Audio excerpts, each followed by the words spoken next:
Welcome back everybody, my name is Tucker and today's video is the first edition of the 2019 NBA Illogical Awards. Now if you don't know what this is, I don't blame you because it's been a little bit less than a year since I've come out with one of these and the channel has grown a lot since I started doing these regularly. So basically what happens is I go through the league and in this video I do a players edition where I look at some players across the league that are winning an award but for all the wrong reasons. These are guys that just didn't have a particularly good season for one reason or another, and I hand out some themed awards for that. A couple of things to be clear on. One, these are regular season awards. It has nothing to do with the playoffs, and the stats that I show on screen are regular season stats. And two, these players, even though I'm giving them an award for not being great in a particular area, that doesn't necessarily mean that I think that they are a bad player. And lastly, if you guys enjoy this, be sure to let me know because I will definitely be coming out with an off-season edition as well once free agency wraps up late next week. I'll combine the draft and free agency and whatever trades are made and come out with some illogical awards for that as well. But with all that out of the way, let's go ahead and get started. Let's begin with the Delusional Shooter Award. And this is given to a player that takes a lot of three-point attempts per game despite their low percentage from behind the arc. In 2017, the winner was Marcus Smart. In 2018, it was Tim Hardaway Jr. And in 2019, it is Russell Westbrook. Now, if you haven't watched the Illogical Awards before, one of the running jokes is that Russell Westbrook could be in contention for a couple of different awards in any given season, but he hadn't actually won one until now. And up to this point with this award, I've kind of made excuses for Westbrook, whether it be the situation he was in or just a lack of help around him. But I couldn't do that anymore this season with Paul George playing at a near MVP level and Westbrook's own statistics sliding back. I didn't really have a choice but to give him this award this year. And the reason for that is because he shot the most threes of any player across the entire league, over 5.5 attempts per game, that also shot less than 30% from beyond the arc. And like I said, he's been in contention for this a couple of different times in the past, but never actually was able to win it. But just overall, he didn't have a great season shooting percentage wise, even though he's never really been an extremely efficient shooter, both from the free throw line as well as from three-point range. Took a big step back, if that's even possible, from what he did in the past, specifically from three-point range. And so that is why he is this year's winner of the Delusional Shooter Award. Next up now, we have the Big Man Small Boards Award, which is given to a big man that is clearly either unaware of their size or is just disinterested in using it to pull down rebounds. In 2017, the winner was Frank Kaminsky. In 2018, it was Brook Lopez. And in 2019, it's Robin Lopez. And this is not a great moment for the Lopez family to have both brothers have won an Illogical Award and the same award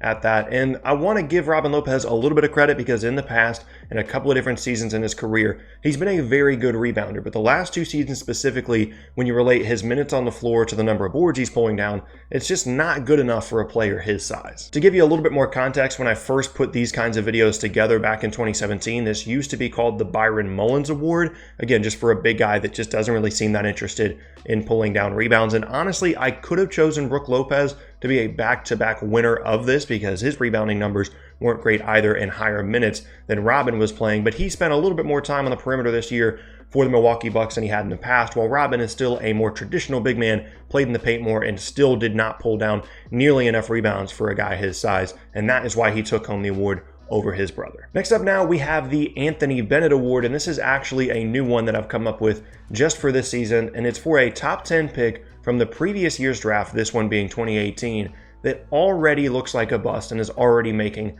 their fan base nervous. And the winner this year is Mo Bamba of the Orlando Magic. Now hold on, before you go ahead and press the dislike button or comment something angry down below, I completely understand that Mo Bamba is a young player. He's only been in the league for one season. He struggled with injury issues, but if you're gonna come up with kind of a nightmare scenario for what Mo Bamba would look like on the floor in his rookie year, this is kind of what it was. He struggled with injuries, played less than 50 games, couldn't really find a ton of minutes on the floor even when he was healthy, and just didn't really look all that confident in anything when he was on the floor other than rim protecting and occasionally making a jump shot. And all of those things should be very scary to Magic fans, that maybe he never figures out everything else or he never builds up his confidence or his skill set to be a much better player. Now, this award, whether it's this year or moving forward, is not to say that this player is going to be a bust, but more so that it's only been a year and they certainly didn't have as promising of a rookie season as you would hope for out of a top 10 pick. And so that is why Mo Bamba is this year's winner of the Anthony Bennett Award. Next up now is another award that is new for this year, and it is called the Landry Fields Award,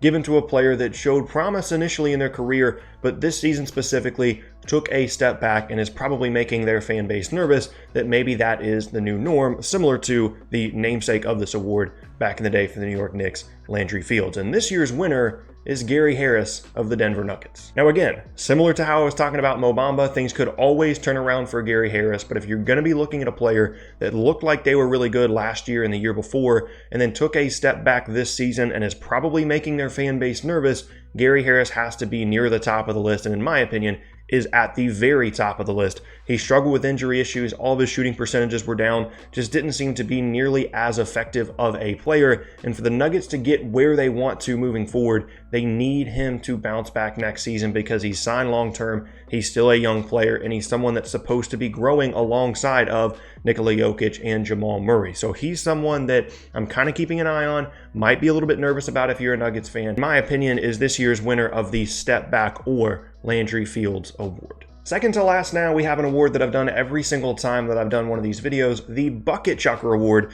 which is differentiated from the Delusional Shooter Award because it doesn't just specifically focus on three-point shooting. The Bucket Chucker Award goes to a player that is a high-volume, inefficient shot taker across the entire league. In 2017, it was Andrew Harrison. In 2018, it was Dennis Smith Jr. And in 2019, it was Tim Hardaway Jr. Now, a bit of history is being made here because Tim Hardaway Jr. is now the first player to ever win 2 Illogical Awards and has won 2 different ones because he shot under 40% from the field this season while also taking over 15 shots a game. That is the highest volume and the lowest percentage when you're comparing those 2 numbers. So he really kind of had to win this award. Now, like I said, he has won an Illogical Award in the past, and he has a bit of a reputation as a shot chucker because he won the Delusional Shooter Award last season as well. Now, there's every possibility that he ends up maybe getting a little bit more healthy and he starts to maybe play a little bit better depending on who Dallas ends up bringing in this offseason to play alongside Luka and Kristaps Porzingis, and some of that pressure is taken off of him because obviously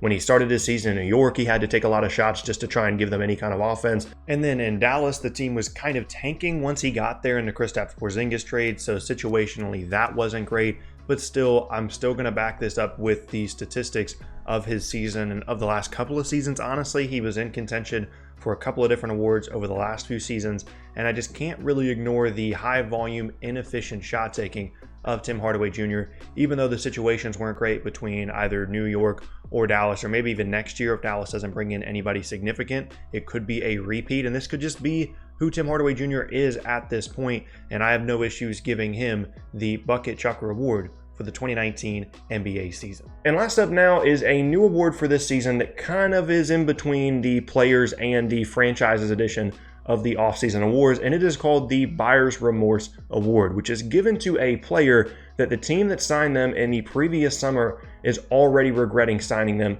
to the deal that they did. They signed them in the 2018 free agency period and are already looking at that contract and saying, that was probably a mistake. And this year's winner is Chris Paul of the Houston Rockets. Now, I do feel kind of bad for this because I'm hating on both Chris Paul and Russell Westbrook for the second time this week in 2 different videos, but there really wasn't any other player to give this award to, just based off of Chris Paul's age, based off the contract that he signed, and just based off his play this season and the fact that it looks like he is definitely beginning to drop off. All those factors just combine to create probably a huge sense of buyer's remorse for the Houston Rockets. And if they could go back in time, they definitely would not have signed Chris Paul to this big of a deal, and they might not have re-signed him at all, considering the issues that him and James Harden are apparently having. So some big buyer's remorse there for the Houston Rockets, and this year's winner and the inaugural winner of the Buyer's Remorse Award goes to Chris Paul of the Houston Rockets. And there you have it. That is going to be the end of today's video, and I thank you all very much for watching.